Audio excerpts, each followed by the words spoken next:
curious souls, I'm Mukta and you're watching the Sibyl Revealing Secrets. There are several decks available out there in the market, and hence it can be overwhelming for someone to select which deck to buy, especially if it's the first time. So here are 5 points that you should keep in mind when you are planning to buy a deck.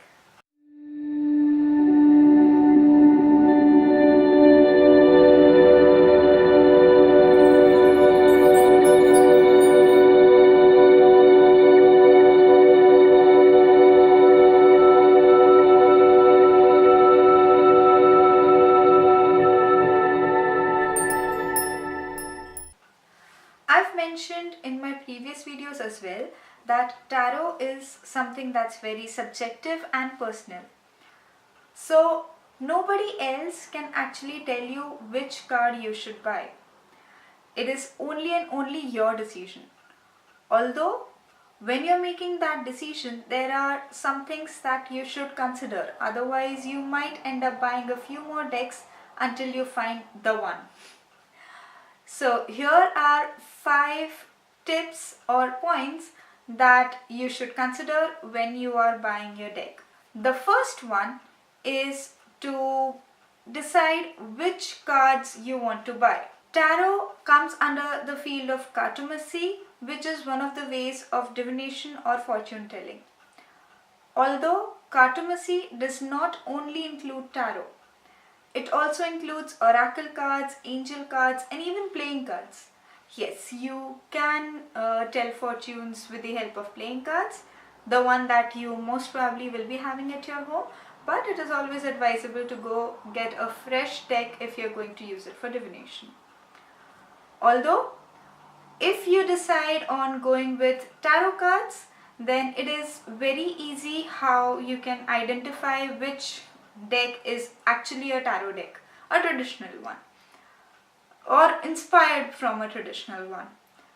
In order to check that, you need to check whether the deck consists of 78 cards, including 22 major arcana and 56 minor arcana cards.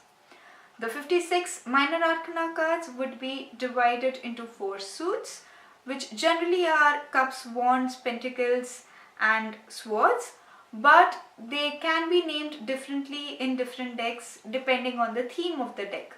So like there's an elemental deck that has air, water, fire, earth. So those are the 4 suits as compared to these 4. That's okay, you can go with it as long as there are 4 suits, each containing 14 cards.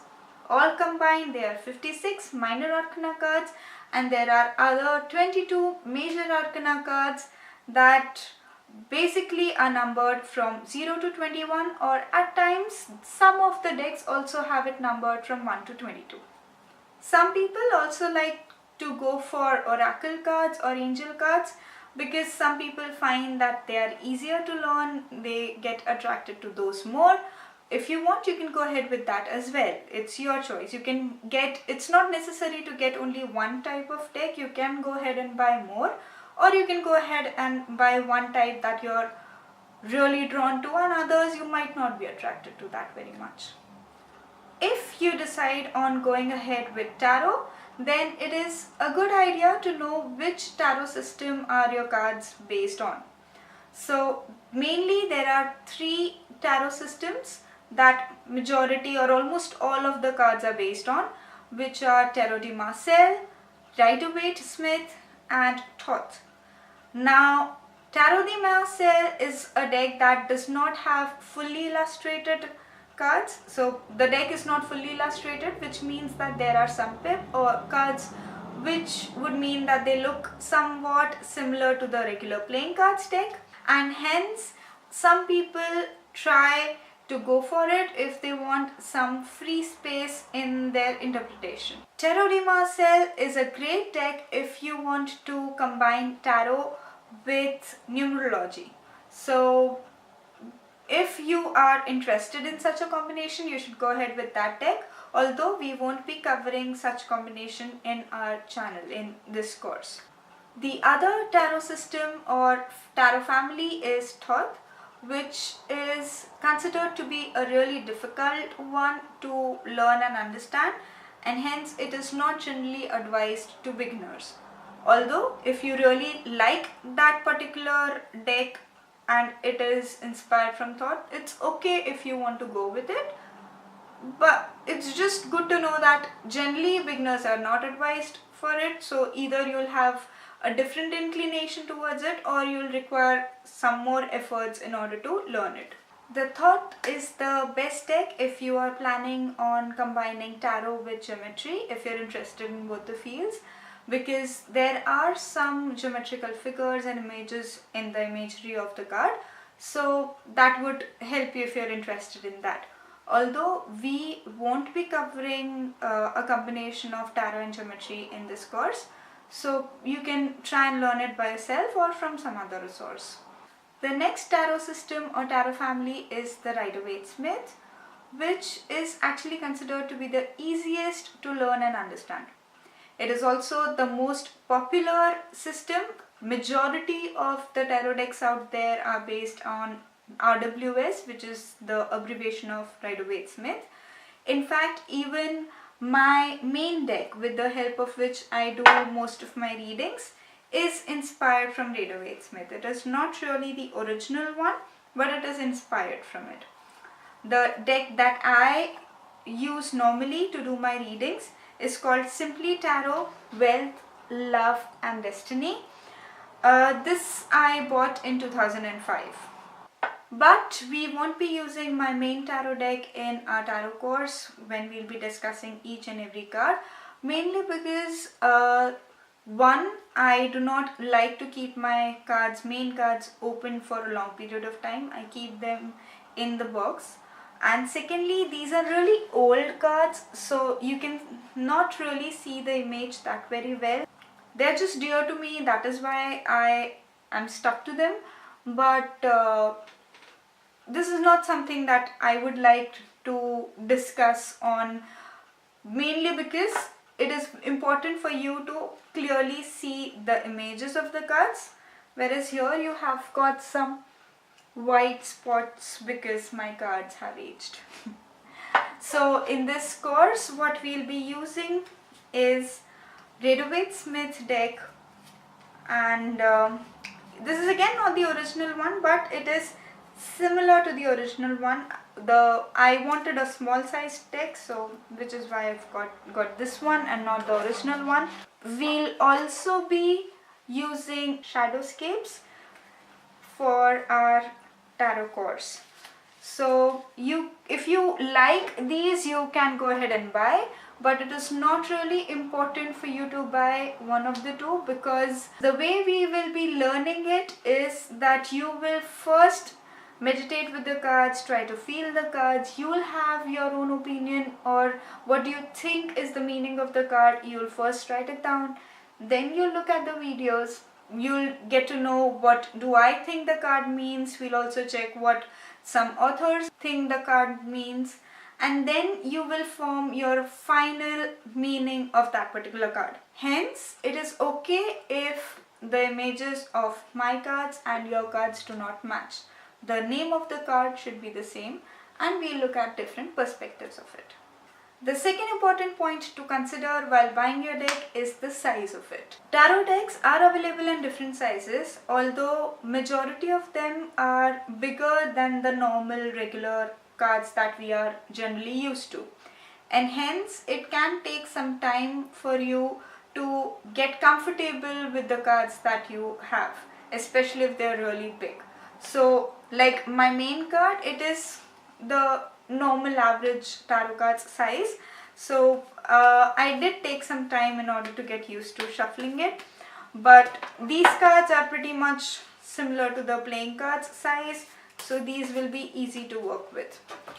Although if you are really attracted to a deck and you do not like the size of it, you can either try and find if there is any other deck that's similar to the one that you like but in a different size. If there's not, then you can still go ahead and buy that deck, but you'll have to invest more time in order to get comfortable with that particular deck. The third thing that you need to decide is whether you want to go for a fully illustrated tarot deck or you want to go for a deck that also has pip cards, which means that some of the cards would, mainly the number cards, would look similar to the regular playing cards.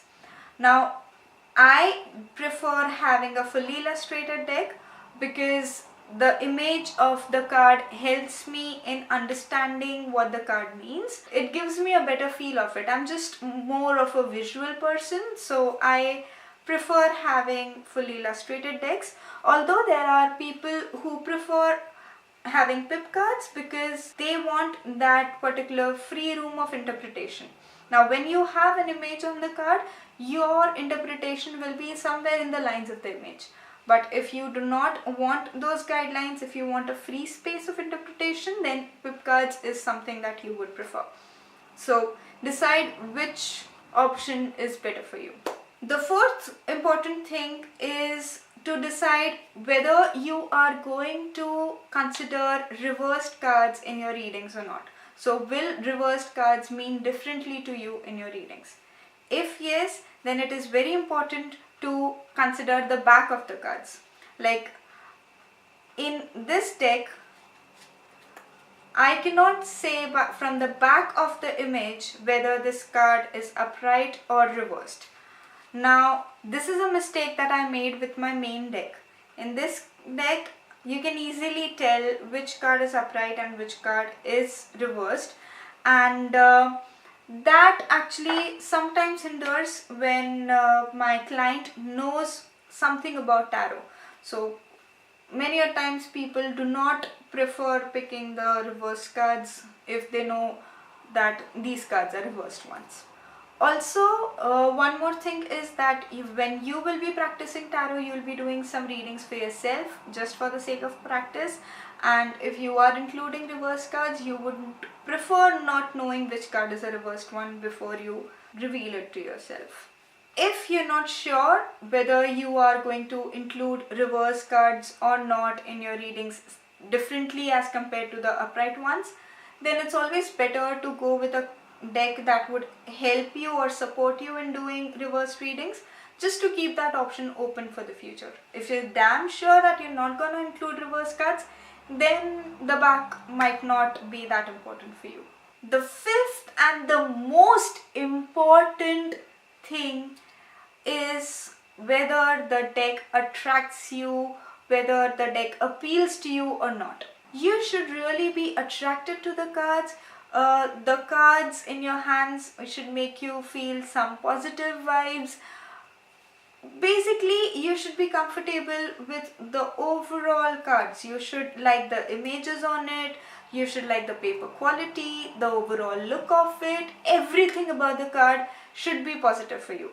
Now, there are some people who are somewhat phobic or they are not comfortable with violent images or something like that, and for such a person, a card that has more of a little violent sort of a background would obviously put them off when they are doing a reading. They would not be comfortable and hence their readings would not be accurate.